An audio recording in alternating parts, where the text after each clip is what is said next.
मुखनायकों के सारे दर्शकों का आज दिल से आभार, धन्यवाद। क्योंकि आज मैं दिल से आभार इसलिए कर रहा हूं क्योंकि मैंने जितने अभी तक लगभग 287 वीडियो मार्च से लेकर आज की तारीख तक अपलोड किए हैं मुखनायक के माध्यम से, मुखनायक चैनल के माध्यम से यूट्यूब पर आप लोगों को दिखाई दे रहे हैं। तो 287 वीडियो में से जो कल का वीडियो है, जो सेंधवा विधानसभा में तीसरी ताकत की ओर इंगित कर रहा है, उस बात को लेकर बड़ा ही कौतूहल का विषय बना हुआ है। और हर नागरिक, चूँकि लोकतंत्र है और लोकतंत्र में हर नागरिक को जो 18 वर्ष से ऊपर है जिसकी उम्र, उसको वोट देने का अधिकार है। साथ ही ऐसे युवक युवतियाँ या जो 18 वर्ष के नहीं भी हुए हैं, उन्होंने भी कल के वीडियो को सर्वाधिक देखा है। मेरे अभी तक के मार्च से लेकर जो वीडियो बने हैं उनमें ये रिकॉर्ड है। इसलिए मुखनायक के सारे दर्शकों का दिल से आभार, धन्यवाद। नमस्कार, मैं हूं बालकृष्ण भाविस्कर और आज बात करने के लिए आए हम फिर से मध्य प्रदेश के चुनावों की हलचल, यानी कि 2023 का महासंग्राम। जी हाँ, मध्य प्रदेश में चुनावी महासंग्राम या तो चुनावी बिगुल बज चुका है। सभी पार्टियों ने अपनी कमर कस ली है। साथ ही प्रत्याशियों जैसे महायोद्धा जिन्होंने जंगे मैदान में उतरकर और जीत निश्चित रूप से प्राप्त करने का जो ठान रखी है, उसी संदर्भ में चर्चा करेंगे। लेकिन बात तो होगी सेंधवा विधानसभा की, हम चर्चा करेंगे और आज उसका शुभारंभ करते हैं फिर से सेंधवा इसलिए कि सेंधवा विधानसभा में अभी तक किसी पार्टी ने, यदि आम आदमी पार्टी को छोड़ दिए जाए तो किसी ने पत्ते नहीं खोले हैं। विशेष करके भारतीय जनता पार्टी और कांग्रेस ने पत्ते नहीं खोले, तो निश्चित ही आम नागरिकों के लिए चर्चा का विषय बना हुआ है। आखिर सेंधवा विधानसभा में भारतीय जनता पार्टी और कांग्रेस ने अपने पत्ते क्यों नहीं खोले हैं, इस बात पर भी चर्चा करेंगे। और इन दोनों पार्टी के अलावा जो मैंने बहुजन समाज पार्टी के संदर्भ में आप लोगों से बात की, उसमें कौन ऐसा दावेदार है या ऐसा कौन महायोद्धा है जिन्हें यदि भारतीय जनता पार्टी या कांग्रेस या किसी बड़ी पार्टी से टिकट नहीं मिला तो फिर वो बहुजन समाज पार्टी के गठबंधन, यानी कि बहुजन समाज पार्टी और गोंडवाना गणतंत्र पार्टी का जो गठबंधन हुआ है, उसके माध्यम से चुनाव लड़ने की तैयारी कर चुके हैं। क्योंकि मालवा और निमाड़ ये दो ऐसे क्षेत्र है जहां पर सर्वाधिक आदिवासी है और आदिवासियों के ऊपर लगभग सभी की नजर गड़ी हुई है, चाहे वो भारतीय जनता पार्टी के संदर्भ में हो, चाहे कांग्रेस के संदर्भ में हो, चाहे आम आदमी की पार्टी के संदर्भ में हो, चाहे बहुजन समाज पार्टी के संदर्भ में हो। इन सभी राष्ट्रीय पार्टियों ने और क्षेत्रीय पार्टियों ने आदिवासी मतदाता, आदिवासी वोटरों पर नजर गड़ाए हुए है। यदि हम पिछले चुनाव की बात करें, 2018 के चुनाव की बात करें, तो कांग्रेस का दामन थामा था आदिवासियों ने, क्योंकि आदिवासी इस देश के मालिक है। आदिवासी जो इस देश में जन्म से रह रहे हैं, ऐसे आदिवासियों को मुख्य धारा में लाने के लिए या उनका दामन थामने के लिए या सत्ता की ऊंचाई तक पहुंचने के लिए आदिवासियों में अपना भविष्य देखने वाली इन पार्टियों ने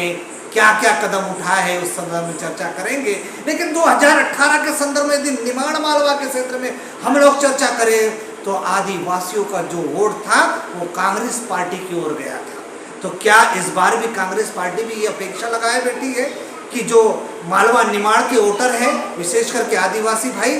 वे कांग्रेस को पुनः जीत का जश्न में शामिल करने के लिए तैयार है या कांग्रेस की ओर उनका झुकाव है? ऐसी चर्चाएं होगी। लेकिन इस मामले में भारतीय जनता पार्टी भी किसी भी संदर्भ में, किसी भी परिप्रेक्ष्य में अलग नहीं है, क्योंकि भारतीय जनता पार्टी ने 2018 की हार से सबक लेते हुए जब उनकी सरकार पुनः मध्य प्रदेश में स्थापित हुई और मामा शिवराज की सरकार हुई, तो उन्होंने घोषणाओं का अंबार लगा दिया और आदिवासियों के लिए उन्हें लुभाने के लिए कहे या उनको मुख्य धारा में लाने के लिए या उनके अधिकार हो, यदि शिवराज मामा के संदर्भ में कहे तो उनके अधिकार दिलाने के लिए जो योजनाओं की झड़ी लगा दी है, जो जमीनी स्तर पर कई स्तर पर सफर हो गई है। माता बहनों का सम्मान, आदिवासियों का सम्मान और अन्य पिछड़ी जातियों को सम्मान को लेकर, उनके हक और अधिकार को लेकर बड़ी बड़ी योजनाएं मध्य प्रदेश सरकार ने दी है। लेकिन जो कांड हुआ था, पेशाब कांड, सीधी के पेशाब कांड से आदिवासी आक्रोशित हो गए, मामा की विदाई की बात करने लगे, ऐसे कुछ संगठनों ने कहा। लेकिन मामा ने कहा कि मैंने उनके चरण पखारे हैं, मैंने उनसे माफ़ी मांगी है और आदिवासियों को मुख्य धारा में लाकर आदिवासियों को उनकी जल जंगल जमीन, उनके